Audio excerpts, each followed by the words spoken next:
Middleport Pottery in Burleigh, Stoke-on-Trent was purpose-built alongside the Trent and Mersey Canal in 1888 for the production of Burleigh Ware, allowing ease of transportation by water for incoming materials and outgoing products.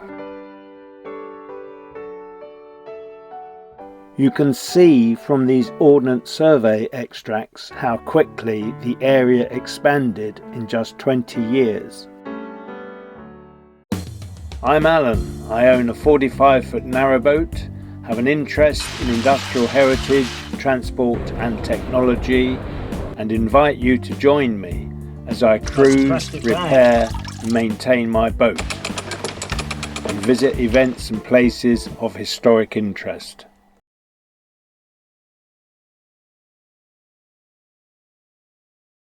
The partnership of Burgess and Lee began in 1862 when they took over the Central Pottery, which had been established in Burleigh in 1851.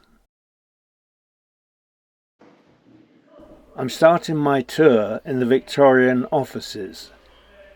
In the 1950s, this bay window was replaced with a flat window to allow better vehicular access. During the refurbishment works in recent years, the original stained glass windows were found in one of the loft areas and sympathetically restored to their original setting. Burleigh was an amalgam of their names, Burgess and Lee. The Middleport Pottery was widely recognised as the model pottery in the Staffordshire pottery industry. It was designed to make all production processes more efficient and to improve greatly the working conditions of its workers.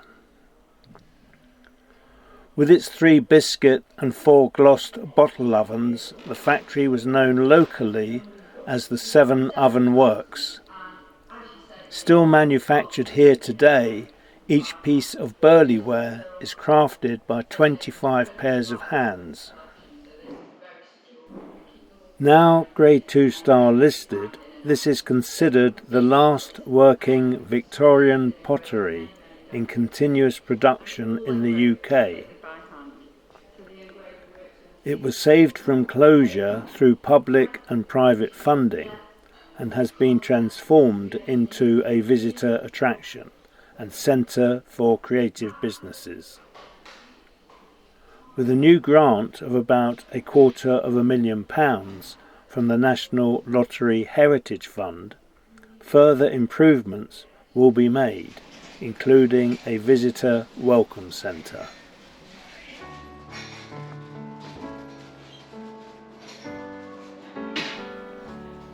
This is a working site, so there are various out-of-bounds areas.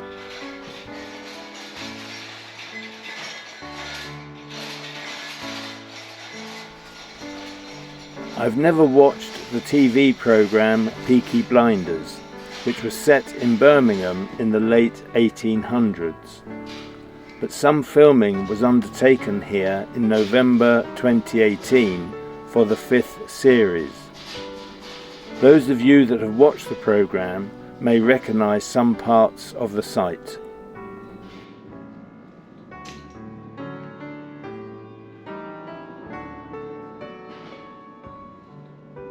The Middleport Pottery factory tour is unique and offers the chance to see Burleigh pottery being made using the same traditional methods as in the 1880s. Each piece of Burleigh ware goes through 25 pairs of hands. The tour goes through each stage of production in sequence, showing how a lump of clay is transformed into a finished piece of pottery, including the unique method of decoration, underglaze tissue transfer, the only place in the world where this technique is still being used. I didn't go on the factory tour as this would have needed to have been booked in advance. I was on the self-guided heritage trail. I was given an electronic key fob to gain access to some of the displays.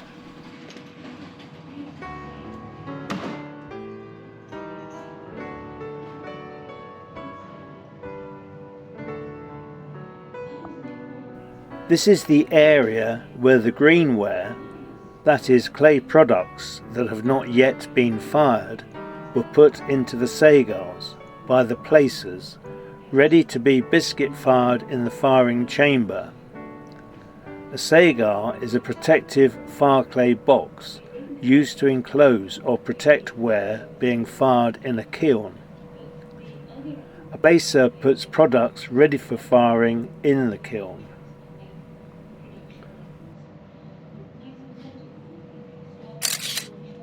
Bottle ovens were used for firing pottery to a biscuit or glossed state. Biscuitware refers to any pottery that has been fired in a kiln without a ceramic glaze. Glossed ware is pottery that has been glazed and fired twice, first as a biscuit and then again as a glaze. The firing chamber is enclosed by a bottle-shaped structure called a hovel that both aided the draw of hot air and gases as well as smoke up through the structure and provided a sheltered working space.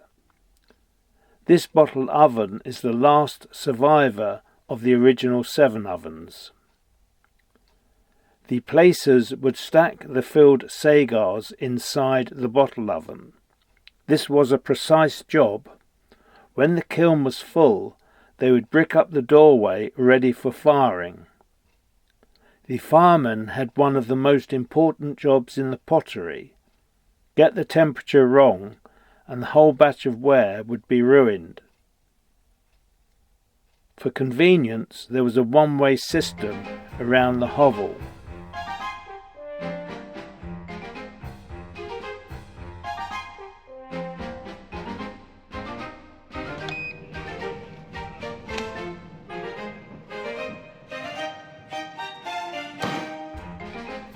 I'm now making my way to the mould store.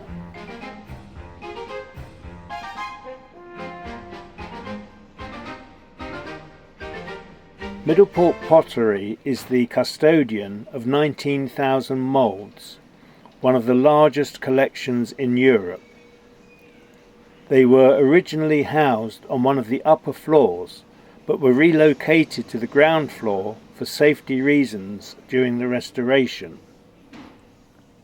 All the moulds were temporarily removed so a team of volunteers could help catalogue and clean each one. I can't go ahead, so need to turn and go back. I'm making my way back to Middleport Studios, which have a range of skilled and creative independent traders.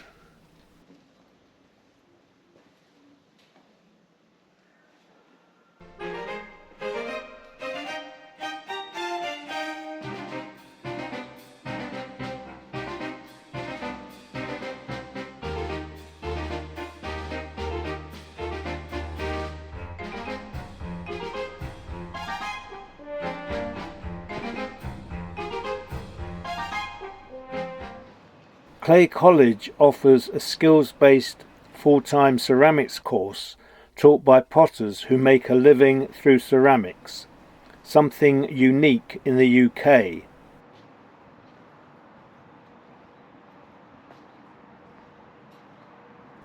Beside the canal you will see 2 cranes. The one closest to the building was used to lift the wares from the packing house, which is now Clay College. Ceramics were carefully packed inside the willow crates and protected between layers of hay. The second crane was used to lift the crates onto the narrowboats. As you stand facing the canal, to the right is the canal route to Liverpool and to the left is the route to Hull. From there, Burleigh Ware was shipped across the world. Unfortunately, Narrowboat Dane isn't here. Look who I found, Ali and John. Oh yeah. Nice to see you. Yeah. Enjoy your coffee. Thank you.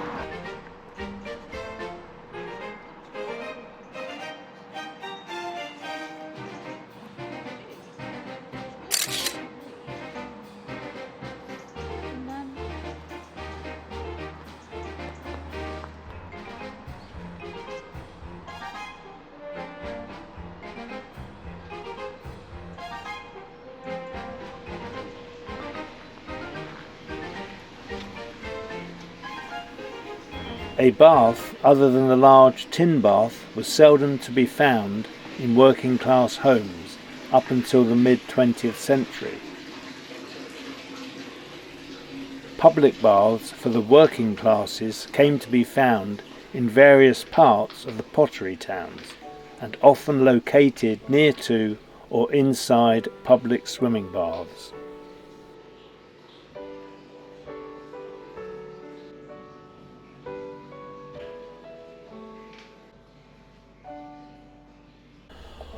What an impressive array of wash basins! Anyone fancy a bath? You'll soon be clean with that Lifebuoy soap.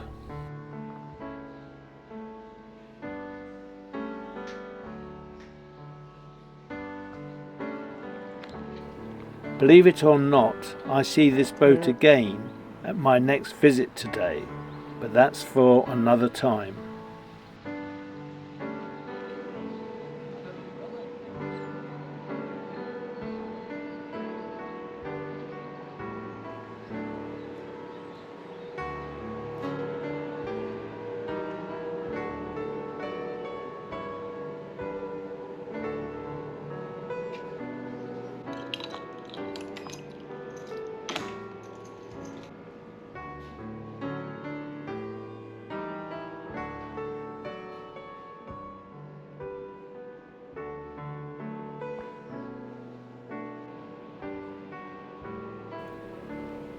William Bolton of the Providence Foundry, Burleigh, was founded in 1852 and in 1888 supplied the pottery with clay preparation plant and a horizontal single-cylinder steam engine, which was in use until 1978.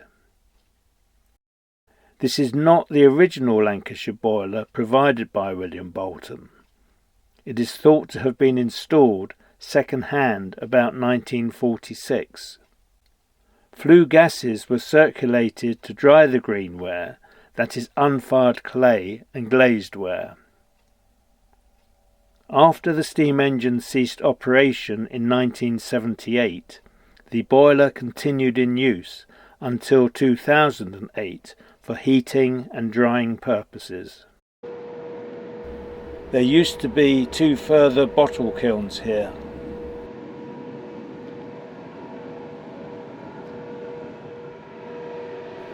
The Mangle Tower, built in the 1920s, stands approximately 54 feet tall. It's actually taller than the bottle kiln.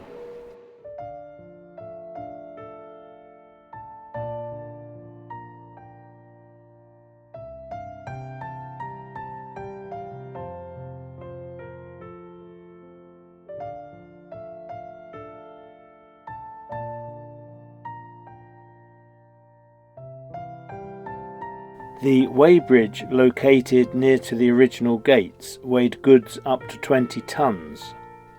Designed for horse and carriage transportation, modern truck axles were a little too wide for the metal plate, so wooden ramps had to be used to lift the outer wheels of the truck and to transfer all the weight to the inner wheels.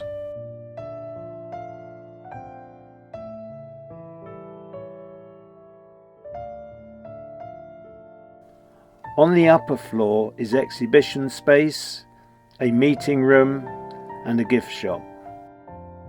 Across the road in Harper Street, the clock is turned back to 1950 in the lodge keeper's house, being filled with furnishings and memories in both sound and imagery of people who lived locally, whilst other houses have exhibition spaces telling stories of the people, the neighbourhood and life in the potteries since the 1890s, and there are also more studio units.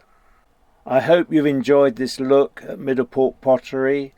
Further information will be found on the Burleigh website at burleigh.co.uk. There is car parking available on site and a cafe for refreshments. Meanwhile, look after yourselves, your friends and families. Take the utmost care in whatever you're doing. Until next time, bye for now. Bye everyone. Take care.